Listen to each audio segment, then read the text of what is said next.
പശ്ചിമേഷ്യൻ യുദ്ധത്തിൽ ലോകം മുഴുവൻ കുടുങ്ങി പെട്ടുകിടക്കുന്നവരിൽ അമേരിക്കയും ഇസ്രയേലും അടക്കമുള്ള എല്ലാ രാജ്യങ്ങളുമുണ്ട്. എന്നിട്ടും പെട്ടുകിടക്കുകയാണെന്നറിയാതെ മൂളിപ്പാട്ടും പാടി നടക്കുകയാണ് ട്രംപാശാൻ. കഴിഞ്ഞ മണിക്കൂറിൽ ചൈനയിലേക്ക് പുറപ്പെടും മുമ്പ് ബഹുമാനപ്പെട്ടവർ പറഞ്ഞത്, സമാധാനപരമായിട്ടായാലും അല്ലാതെ ആയാലും ഇറാനെ ഞങ്ങൾ ഉടമ്പടിയിൽ കൊണ്ടുവരും. തീർന്നില്ല. യുദ്ധം തുടങ്ങിയാലും ഇല്ലെങ്കിലും വളരെ പെട്ടെന്ന് പണപ്പെരുപ്പം താഴേക്ക് വീഴും. എന്നുവെച്ചാൽ ആ ഞെട്ടിൽ നിന്ന് പഴുത്ത് ഇറുന്ന് വീഴാൻ തുടങ്ങിയിട്ടുണ്ട്. പെട്ടെന്ന് താഴെ വീഴും. നിങ്ങളെല്ലാം സമാധാനമായിട്ടിരുന്നോളൂ. ഇതിനിടയിൽ $28 ബില്യൺ കഴിഞ്ഞു ഈ യുദ്ധത്തിൻ്റെ ചിലവുകളെന്ന് പറഞ്ഞ് അമേരിക്കയിലെ ചില കണക്കുകളും വന്നിട്ടുണ്ട്. നമ്മുടെ ഇന്ത്യയിലെ പ്രധാനമന്ത്രി സാറ് ആരും യാത്രയൊക്കെ കുറച്ച് പെട്രോളും ഒക്കെ നിയന്ത്രിച്ച് മുന്നോട്ട് പോകണം എന്ന് പറഞ്ഞത് കൂടാതെ അദ്ദേഹത്തിൻ്റെ വാഹന വ്യൂഹത്തിൻ്റെ എണ്ണവും ഇന്ധന ലാഭമോർത്ത് കുറച്ചിട്ടുണ്ട് എന്ന് വാർത്ത വന്നിട്ടുണ്ട്. എന്ന് മാത്രമല്ല, സ്വർണവും മറ്റു കാര്യങ്ങളും ഒന്നും അനാവശ്യമായി വാങ്ങി കാശ് ചിലവാക്കാതെ എല്ലാവരും കയ്യിൽ കരുതിക്കോണം.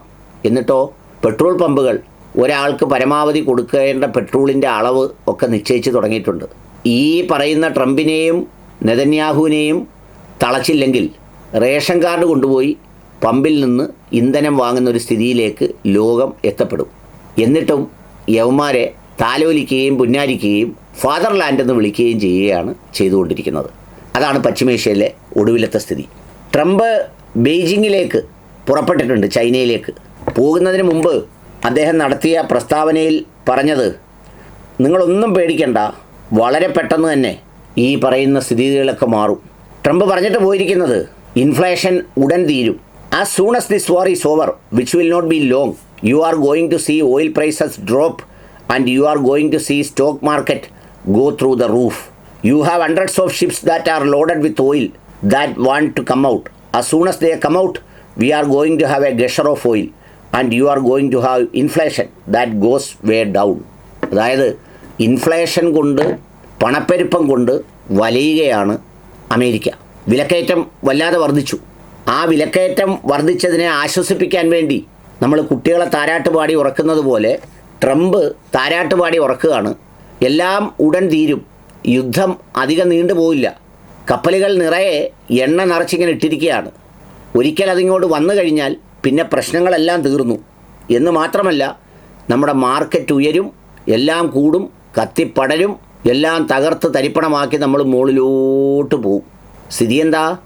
യുദ്ധം ചെയ്ത് പിടിച്ചടക്കി ഇറാനിലെ ഓയിൽ എനിക്ക് വേണമെന്ന് ആവശ്യപ്പെട്ട അമേരിക്ക പണപ്പെരുപ്പത്തിൻ്റെ നടുവിലാണ്, ഇൻഫ്ലേഷനിലാണ്. പല രാജ്യങ്ങളും ഇപ്പോൾ ഇന്ത്യ പോലെയുള്ള രാജ്യങ്ങളിലേക്ക് പല സംഗതികൾക്കുമുള്ള കരാറുകൾ നൽകുന്നു. എന്ന് പറഞ്ഞാൽ യൂറോപ്പിലൊക്കെ സാധനങ്ങൾക്ക് അതുപോലെ വിലക്കയറ്റമായി. ഇന്ന് എന്നോടൊരു സുഹൃത്ത് പറഞ്ഞു, മാൽഡീവ്സിൽ നിന്ന് ഒരു ഓർഡർ എൻ്റെ സുഹൃത്തിന് ലഭിച്ചുവെന്ന്. വളരെ സന്തോഷവാനായ അദ്ദേഹം പറഞ്ഞത്, മറ്റ് പല രാജ്യങ്ങളിൽ നിന്നും അവർക്ക് പല സാധനങ്ങളും ഇപ്പോൾ എടുക്കാൻ പറ്റുന്നില്ല, നമ്മുടെ പിന്നെ കുറച്ച് ചീപ്പാണല്ലോ ഇപ്പോഴും, അതുകൊണ്ട് ഇവിടുന്ന് ഓർഡർ തന്നിരിക്കുകയാണ് എന്ന് പറഞ്ഞു. ഇതാണ് സ്ഥിതി. അമേരിക്കൻ ഉൽപ്പന്നങ്ങളോ മറ്റുൽപ്പന്നങ്ങളോ ലോകത്ത് വിൽക്കാൻ കഴിയാത്തവണ്ണം വില പെരുകിക്കൊണ്ടിരിക്കുകയാണ്. അപ്പോഴാണ് മച്ചമ്പിയുടെ സ്റ്റേറ്റ്മെൻറ്റ്, നിങ്ങൾ വിഷമിക്കേണ്ട, ഇത് താഴേക്ക് വരും, വളരെ പെട്ടെന്ന് തന്നെ വരും എന്നൊക്കെ പറഞ്ഞിട്ട് ഒരുതരം കോമാളിയെപ്പോലെ വണ്ടിയിൽ കയറി ബെയ്ജിങ്ങിലേക്ക് പോയിരിക്കുകയാണ്. ഈ രാജ്യത്തും അതുപോലെ തന്നെ വലിയ പ്രതിസന്ധിയും പ്രശ്നവും രൂപപ്പെട്ടു വരുന്നു എന്നതിൻ്റെ സൂചനയാണ് 2 മാസത്തേക്ക് മാത്രമുള്ള ഓയിൽ സ്റ്റോക്കേ നമ്മുടെ കയ്യിലുള്ളൂ.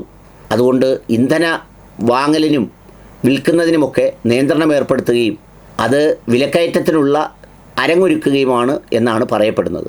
ചുരുക്കത്തിൽ ഈ 2 പേരും കൂടി ചേർന്ന്, ആരൊക്കെ? ഈ ട്രംപും അതുപോലെ തന്നെ ഈ നെതന്യാഹുവും, പിന്നെ നെതന്യാഹുവിനെ കെട്ടിപ്പിടിക്കുന്ന ഫാദർലാൻഡ് എന്ന് വിശേഷിപ്പിക്കുന്ന നമ്മളെല്ലാവരും കൂടി ചേർന്ന് ഇതിനെ കത്തിച്ച് അന്തരീക്ഷത്തിൽ നിർത്തുകയാണ്. വലിയ കെടുതിയിലേക്കാവും ഇത് പൂർണ്ണമായി അവസാനിച്ചില്ലെങ്കിൽ ചെന്നെത്തിപ്പെടുക, യാതൊരു സംശയവുമില്ല.